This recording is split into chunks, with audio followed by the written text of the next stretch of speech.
Hey everybody, what's up and welcome to another Sims 4 house building video. In today's video I am building Rapunzel's tower from Tangled. I nearly said from Frozen, it's from Tangled. Let me say right off the bat that this was an absolute pain in the ass to build. I've been wanting to build this for a really long time and I've tried it a couple of times, but it just never worked out because obviously the tower is mainly round. And until last week, we didn't have round walls in The Sims, curved walls, however you want to say it. But now we do. So I built this tower. It was definitely still a challenge because what isn't in The Sims 4? Nothing ever seems to go right. But I think it turned out pretty well in the end. I had to cut a lot of my footage because basically what I'm doing now, what you're seeing in front of you, is me building the structure of the tower on the ground, because when I put it up on the base of the tower, like basically 5 stories in the air, the camera kept jumping around every time I tried to adjust the camera to see what I'm doing. It kept like falling back to ground level, jumping back up, and just it was an absolute head wreck to try build this. So I moved it down to the ground.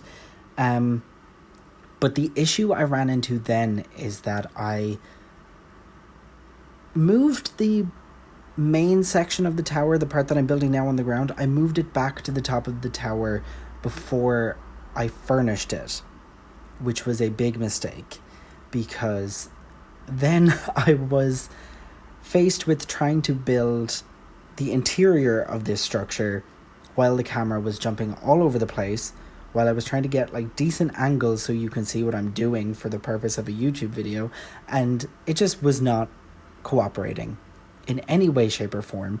So you might have noticed that this is a shorter video than what I normally put out on my channel, and that's because I cut out a lot of footage of me trying to find camera angles where you wouldn't get a headache watching it. So that was an absolute pain in the ass. Also, I wasn't able to furnish the inside of the house as much as I wanted to because it was driving me nuts, to be quite frank. I could have moved it back down to the ground, but I was so frustrated by the point that, by that stage, that I just wanted to just get it done. But it's done, and I think it looks pretty nice. Rant over. This house actually turned out pretty good in the end. I'm really happy with it, especially after all of the crap that I went through trying to build it. But yeah, it ends up being a pretty nice house. It's definitely not 100% accurate. I'll just put that out there. Nothing I ever build seems to be 100% accurate because I do try to stay within the confines? Within the restrictions, I guess, of The Sims 4. I don't really use custom content, especially not when I'm building something to put on YouTube. So yeah, I definitely tried to do it as best as I could. I think the outside looks pretty good. It looks pretty accurate to the movie. The inside, however, does not. And that's simply because the inside of this house is massive in the movie.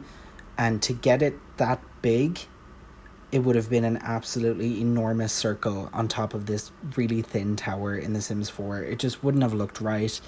So I did the best that I could with what I had. But the inside is definitely not accurate. It still turns out to be quite a nice little tower. I tried to like add little details from the movie, like the fireplace with the painting above it. In the movie she like has paintings on the wall, but in this I kind of used a little stone mural kind of thing. One of those things from Jungle Adventures. It's like a little stone plaque. It has some really colourful swatches on it, so I put that up behind the fireplace to try to allude to Rapunzel's murals that she's painting of the lights in the sky and stuff. Put in some things like her art station, I guess. I put in like a couple of easels and canvases and stuff. You'll see throughout this video what I'm talking about. The camera still jumps around quite a bit, and when it comes to the interior, I'm zoomed out quite a lot and kind of looking nearly down on the house, but that was just the way that I had to do it for the sake of the camera angles. But again, I said rant over, and here I am ranting again. But yeah, it turned out to be a pretty nice house. Also, just to address it, as I do in most of my videos, it's been about a month since I uploaded. I was really trying to do better, but I said in my last video that I'm in the process of moving, and that process is still ongoing, and I sold my desk about 2 weeks ago, so my computer has been sitting unplugged on the floor for the last 2 weeks, and my housemates are away, so I'm actually commandeering their desk. That's why I'm now able to edit and upload this and stuff.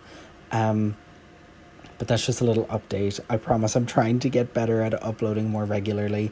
I have this and one other video in the pipeline, and hopefully a couple more coming very soon. I'm hoping to record a couple more this week. I'm not going to give any timeline of when they're going out, because God knows when I do that, I end up not sticking to any kind of timeline. But just know that there is more stuff coming. It's coming as soon as possible, as quickly as I can. But I'm really enjoying making videos. I think I say this in every video, because I leave such a gap between every video that when it comes to making a new video, it's like my spark is reinvigorated, so I just keep repeating myself in every video. But I do really enjoy it. It's a really nice, fun little hobby, and it's really cool that some people like to watch it. Oh, also, random side note, sorry, I'm watching the footage here in the background. It's very glitchy. I'm watching it in Premiere Pro, and the playback is not accurate. It's very glitchy, but I use terrain tools in this house, on this lot. I never really used terrain tools. I did in my last video as well for the Lilo and Stitch house. I just never used them. Also, I used the pond tool for the first time ever, I think, and it was kind of fun. I'm getting into terrain tools. I was really adamantly against them when they first came out in The Sims 4, because I thought they were a bit clunkier than The Sims 3. I still think that The Sims 3 ones were better, but I'm definitely getting used to them. So maybe expect to see more of that soon. But again, no promises. Don't take anything I say as written in stone, because whenever I promise something, I do not follow through. I'm trying to get better at it, like I said, but hey, life is full of disappointments. Okay, I'm delirious. It's 11:45, midnight, and I have work in the morning, and this is me procrastinating. But yeah, I would rather sit here and talk to myself into my phone than go to bed and get ready for work. So that's what I'm doing. But this video is coming to a close. This voiceover is kind of all over the place, but it's what you're going to get, because I'm not re-recording it. But I really hope that you like this video. If you do like this house, this lot, whatever you want to call it, I don't know if it's really a house, but it is available on the gallery. My gallery ID is in the description of this video. Same with all my videos. All of the houses that I build go up on the gallery. Feel free to download them, renovate them, whatever you want to do with them. It's entirely up to you. But yeah, if you like this, like, subscribe, leave a comment, leave a suggestion of any house you want to see, from TV, movies, whatever. That's kind of what I do. And yeah, I might leave it there. We're going to go into some screenshots, and that'll round out the video. But yeah, every video I don't know how to end this voiceover, so I'm just going to leave it at that. Have a good day.